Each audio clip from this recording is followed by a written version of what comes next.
الموضوع صعب جدا. بسم الله، نبدأ الجزء التاني. بعد 3 سنين جواز وانعدام أخبار عنها، صاحبتي طبعا موبايلي يرن 3 الفجر واسم صاحبتي اللي بيرن. ايه ده؟ ازاي؟ انا فاكرة اني عاملة الموبايل صامت اصلا. مش مشكلة. الو، صمت تام، محدش بيرد عليا خالص، ولكن بتقولي انا مش مرتاحة، في حاجة غلط، ده مش جوزي، مش ده جوزي اللي انا عشت معاه في البيت. بقول لها انتي بتقولي ايه؟ سلمى انتي متصله بيا دلوقتي عشان تقولي لي كده؟ انا ما اعرفش عنك حاجه يا بنتي من ساعه ما اتجوزتي. يا بنتي انا مش فايقه اصلا، انتي بتقولي ايه؟ ايه بتقولي انا هقفل دلوقتي، سلام. وصوتها كان واطي جدا في اخر المكالمه وقفلت على طول. انا بعد ما قفلت انا قلت لنفسي ايه ده؟ لا ده انتي مش طبيعيه خالص. في ايه يا بنتي؟ انتي اتعفرتي ولا ايه؟ كل ده انا بكلم نفسي. طبعا ما نمتش بعد المكالمه دي، وما صدقت نور ربنا طلع، ومسكت الموبايل وقعدت ارن عليها لغايه ما ردت عليا. المهم بترد عليا كأنها أول مرة تسمع صوتي، وكأن هي ما كلمتنيش قبل كده. ايه ده؟ فينك؟ ولا بتسألي عليا؟ بجد وحشتيني يا كلبة، فينك بقى؟ احنا لازم نتقابل. دي بقى أول ما فتحت عليا المكالمة وهي قالت لي كده. لا في انتي ايه مالك؟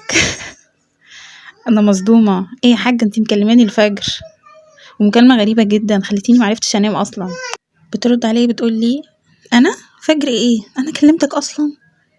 وانا ايه اللي صحيني الفجر اكلمك يا بنتي؟ فواقي، انا عارفاكي اول ما بتصحي من النوم ما بتبقيش فايقه اصلا. بقولك ايه، انا نازله النهارده، ما تيجي اشوفك؟ هي بتقولي كده. قلت لها تمام اوكي. انا بصراحه كان عندي فضول اشوفها واشوف يعني حياتها راحت فين وجت منين من ساعه ما اتجوزت، ما اعرفش عنها حاجه. واتفقنا هنتقابل فين وامتى وتمام. اول ما شفنا بعض سلمت عليا كانها لسه جايه من السفر، وبجد كاني وحشاها فعلا، وكاني كمان منقذه ليها. يعني عارف انت لما تحس انك تقابل حد وتحس ان هو ده الامان، حسيت ان هي حسيت اتجاهي كده.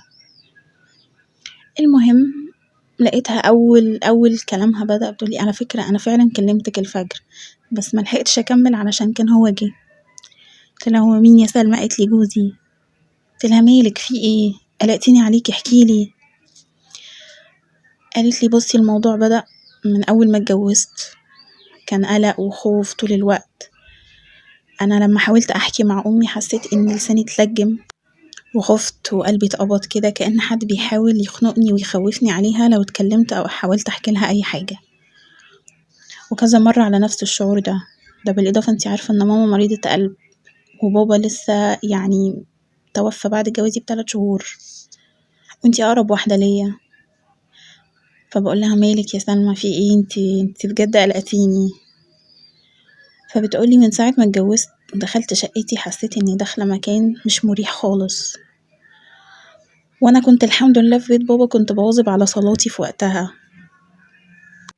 بس بعد ما اتجوزت ما كنتش بصلي صلاة في وقتها ابدا. ولما كنت اجي اقوم على الصلاة كنت كأني بحارب نفسي. بس اتقل صلاة على قلبي كانت صلاة الفجر. ولما جيت كلمتك ما كانش هو في البيت، وانتي اللي جيتي في بالي على طول. ولما قفلت معاكي كان هو بيفتح باب الشقة. بصي انا عارفة اللي انا بقوله غريب، بس ارجوكي اسمعيني للاخر، انا حاسة ان ماليش حد غيرك دلوقتي. قلت لها لا كملي.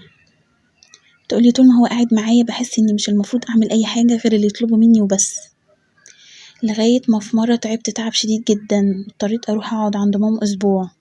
وعايزة اقولك هو وافق بس بطلوع الروح، مش عارفة ايه الغريبة في كده. وقتها بس حسيت اتنفست، حسيت اني لقيت نفسي. ايه ده؟ الله، ايه الروح اللي انا حاساها في بيت ماما ده؟ يعني هو انا حاسة ان انا ما كنت ميتة مثلا، او كنت في دنيا تانية خالص. قلت لا انا مش عايزة اروح تاني.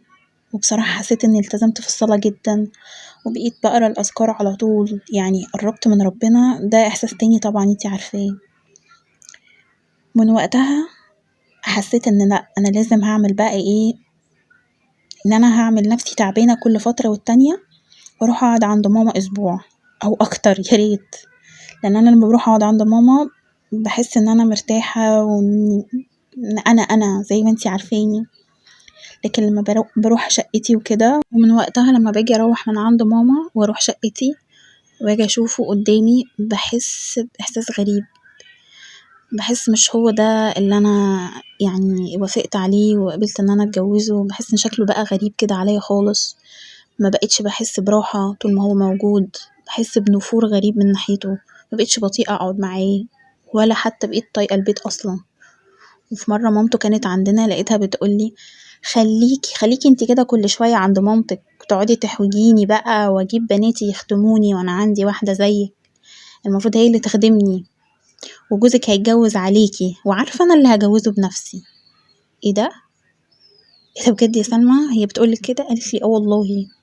لغاية ما هو اصلا مش الغريبة في كده، الغريبة ان هو مسك الموبايل وقال لها هو انتي بتقولي فيها بصي كده يا ماما على العروسة القمر دي. تفكير لقيتني بقولك ايه، انا عايزة اروح عند ماما ولو سمحت طلقني. انا حسيت ان انا كأن جالي مفتاح النجاة.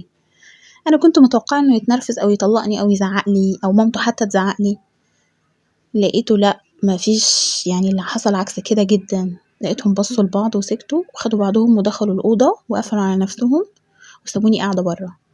حسيت ساعتها ان الدنيا كلها بتلف بيا ووقعت وما فقتش غير وانا على السرير، وبرضه لساني متلجم ومش عارفة انطق. وكانوا بيبصولي بصات غريبة ويبصوا لبعض ويتوشوشوا. هو في ايه؟ مامته ادتني كوباية فيها مية بس طعمها كان غريب، بس المشكلة ان انا كنت بشربها وانا مش ممانعة. الأغرب إن اليوم ده عدى كده ومحدش ما اتكلمناش في أي حاجة واليوم عدى عادي. بس من ساعتها بقيت بسمعه يتكلم طبعا مع واحدة بيتفقوا على الجواز بقى وخلاص، يعني الموضوع بقى جد. على فكرة أنا مكنتش متضايقة، يتجوز يسافر يروح أي حتة مش مهم. أنا كنت مخنوقة ومقبوضة ومتكتفة، هو ده اللي كان تعبني. حاسة إن أنا عايزة أطلع برا السجن ده بس مش عارفة إزاي. لغاية ما جه اليوم اللي أنا كلمتك فيه. انا من طبيعتي لما باجي انام بنام مرة واحدة، ما بصحاش كذا مرة خلال اليوم او خلال الليل. بس حسيت ان ربنا معايا، كأن ربنا بينجيني. قمت بالليل علشان عايزة ادخل الحمام، بس اول ما قربت من الحمام لقيت صوت غريب. هو صوت جوزي بس مش هو صوت جوزي اللي انا عارفاه، وبيقول كلام غريب ومتكرر كده، تحسيه ان هو طلاسم او حاجات كده ورا بعض، تحسيها طقوس. انا خفت جدا وبدون تفكير اول ما حسيت رجلي جاي على باب الحمام هيفتحوا جريت على الاوضه ونمت، جسمي كله بيتنفض وبيترعش وغطيت جسمي كله. غريبه طلع من الحمام ونزل من باب الشقه وقفل وراه بالمفتاح، وانا اول ما نزل من باب الشقه جريت اكلمك على طول لو تفتكري، وقفلت على طول اول ما حسيت انه طالع بيفتح باب الشقه. بس صحيت من النوم وقلت في نفسي انا لازم اتصرف، انا لازم امشي من هنا. صحيت ومثلت ان انا مبسوطة وتمام، وحتى لما بسمعه ان هو بيتكلم مع واحدة ولا حاجة كأني مش سامعة اي حاجة. كل اللي في دماغي ان انا ازاي امشي من هنا.